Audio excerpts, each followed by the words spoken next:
So we are ready to start another day trip from Rome, and today we are enjoying Tivoli.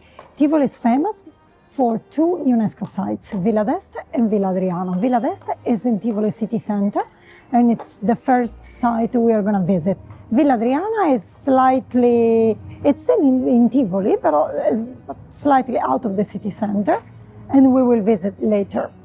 We came by car, and if you come by car, first of all, good luck, and second, make sure in the navigator you write Parcheggio Piazza Matteotti. We are going to write it down in the description below, because otherwise Google Maps sends you to the other entrance of Villa d'Este and there is no parking.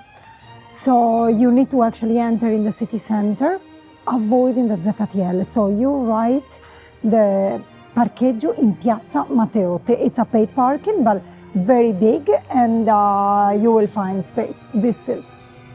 Otherwise, you can come also by train, which I suggest. If you're planning to come to Tivoli, what I suggest is come in the morning. In the morning, you do one villa, then you have lunch, and then in the afternoon, after lunch, the other villa. Let's say Villa d'Este in the morning because it's in very city center, so it's close to many restaurants. Then you have lunch, and then in the afternoon, Villa Adriana, because they are huge. So it's gonna take at least, you need to consider at least 2 hours for each villa. Even more if you want to take your time. Now, let's go. So we just entered. The ticket is €15 for adults. Children, our child, 5 years old, didn't pay. And we didn't book online. We are in May, so it's a high season in Rome. Yet we didn't book online and there was no queue. But if you come in summer, I think there will be even a longer queue. So if you want to book online, there is another lane to enter with priority. So for those who come already with a ticket. Here we are in the very beginning of Villa d'Este. Villa d'Este is one of the best examples of Italian gardens. It's a UNESCO site, and it was built by the Cardinal Ippolito II d'Este, from the powerful family from Ferrara. He built this villa after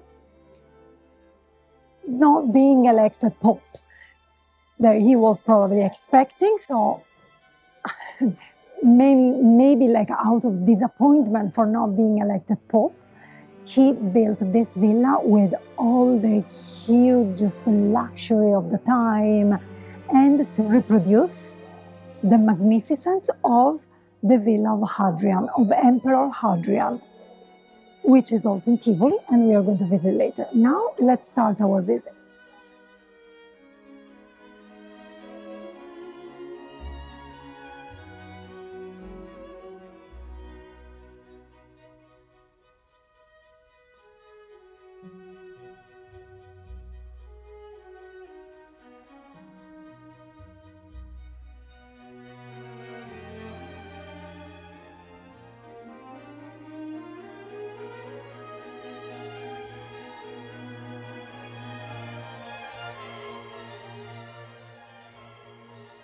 As you can see, before arriving to the garden of the villa, which is the most famous part, you will go through all the rooms and the halls inside the villa. They are gorgeous, they are wonderfully painted, frescoed and decorated, but there is no furniture anymore. The decorations, they depict scenes from the Bible, they depict mythological figures. There are like doors and actual architectural features in the paintings.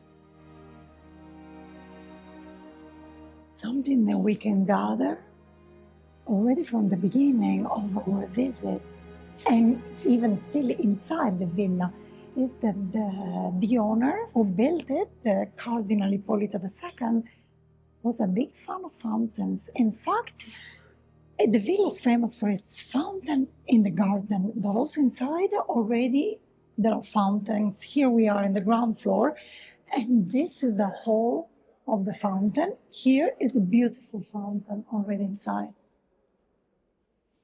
Very finely decorated with mosaics and gorgeous.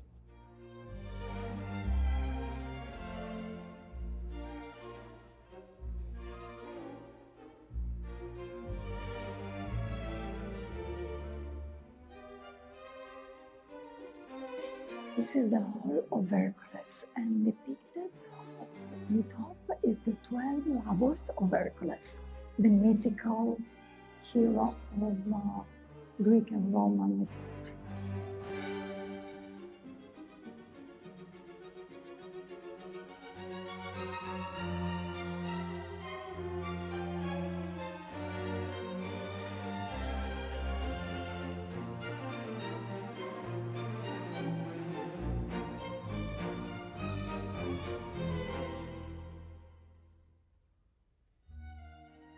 So we are towards the end of our visit in Villa d'Este in Tivoli. It's amazing. We knew it was gorgeous, but it goes beyond all expectations. As you can see from our video, everywhere you look, there are sculptures, there are fountains, there are water plays, there are flowers, plants, big trees, smaller plants. It's amazing everywhere you look.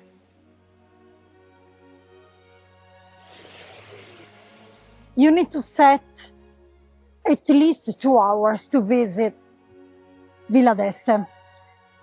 I would say if you are a fan, if you like history and art, I would say even 3 hours, so you can take your time to actually appreciate all the artwork here, inside and outside. The garden is wonderful.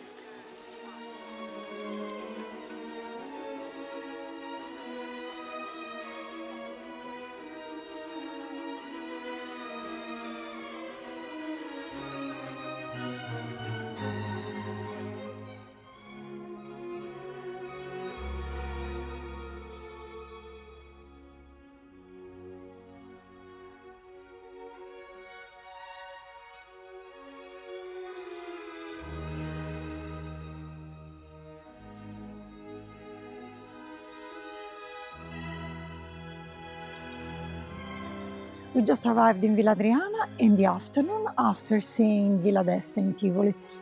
We just bought our ticket also in the ticket office. We didn't buy it online and there was no queue. It's afternoon, already 4:30, but I don't think there will be like a huge queue. The ticket is €12 per adult. When you buy it, they give you also a map.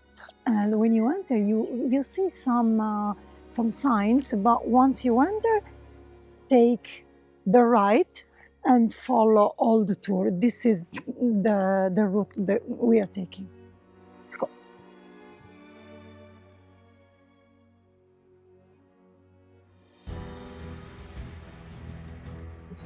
This one is the model of the plan of the actual Villa of Hadrian in its heyday. This is a huge, giant wall.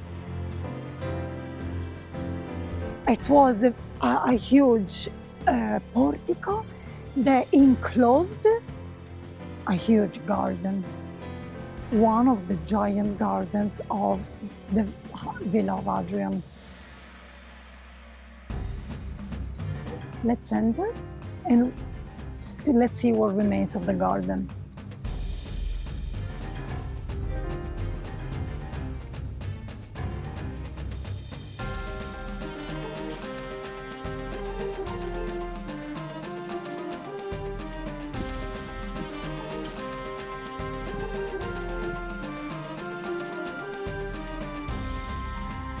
There you see the rooms.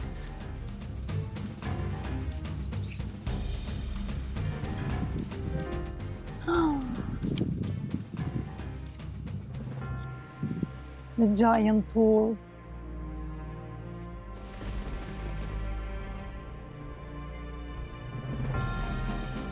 This was a huge garden with a pool. Then going there, there are the ruins, the vestiges of what remains of the different ambiances, the different halls and areas of the villa. Big pillars, columns.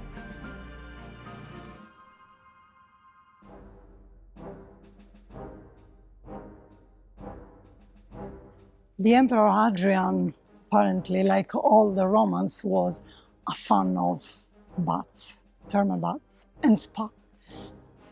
So these were the smallest, the smaller. Now we see the larger baths. This villa, sorry, huh? Wow, like wow. Can you imagine the lifestyle he had? I mean, in Rome, we had the Caracalla baths, which were public baths. These are obviously smaller than the Caracalla baths, but these are private, from the private villa of the Emperor Hadrian. Wow. The larger baths. And we can enter.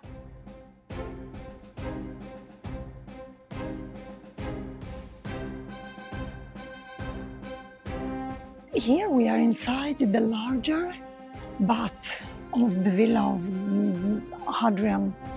The areas are huge, and being a Roman thermal baths, I can only imagine that it had all the sections properly laid out, following the style of the thermal baths in Rome. So the calidarium, the frigidarium, the tepidarium.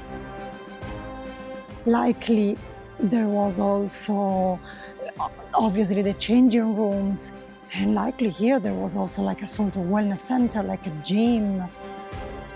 It's obviously a smaller version of the Caracalla baths, which were also later, but it's huge.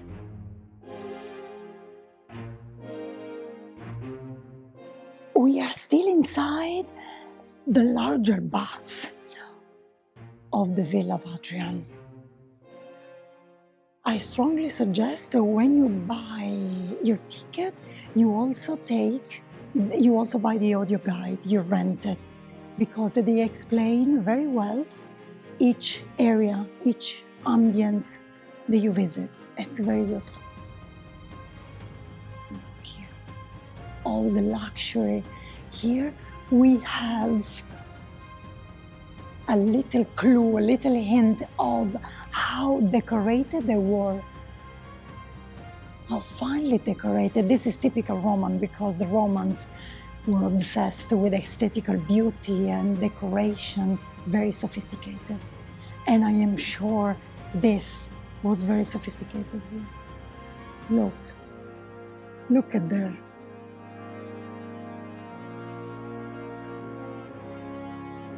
This was a wonderful pavilion, decorated with loads of statues. We can still see some of them. Some black statues were found also, apart from these white ones. Some statues, they had a clear Egyptian style. Many interpretations were given for the purpose of this pavilion. A first one was that it was built to remember Antino, the lover of the emperor that died in Egypt. However, further, later interpretations, they gave the explanation as if it was a sacred area, like it used for sacred, like as a sanctuary for spiritual reasons.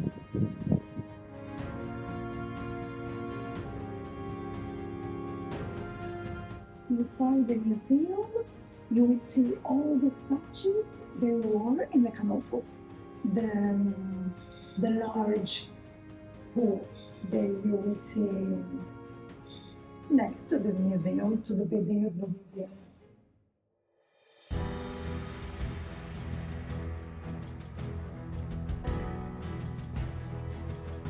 This was the Temple of Venus, a round temple dedicated to the goddess Venus.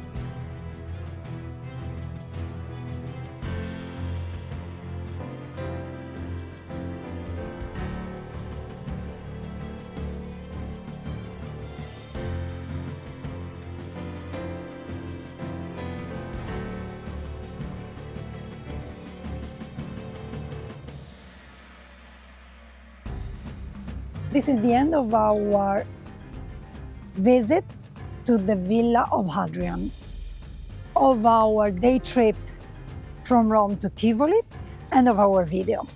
If you found our video helpful and inspiring, make sure you see all the other videos that we have from other day trips from Rome, and to give us a like and subscribe to our channel. If you want more tips about traveling to Rome, planning your trip, check out our website, romeactually.com. See you in the next video.